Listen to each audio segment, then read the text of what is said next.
Danny is about the nicest guy you would ever want to meet. He's a student who went to school in Boston, got a graduate degree in engineering. He returns to China and comes up with a business idea. And he comes back to Boston, he finds partners, and then he finds himself at the vortex of the biggest story in the world. I mean, there it is. These are the two most wanted men in America.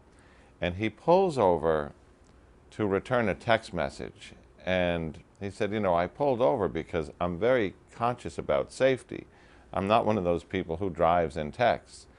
And I said, and then what happened? He said, a guy knocked on the window. He said, I only put it halfway down because I couldn't quite understand him. I lowered it a little more. And he reached in, unlocked the door, and jumped in the passenger seat and pulled out a gun. So there's a little irony there that a guy who is safety conscious enough to not even text and drive ends up stopping his car and ending up in great danger. We talked to Danny for quite some time about how important his story was to give people a window into what was going on that night. And he's the only one in the world who has that story.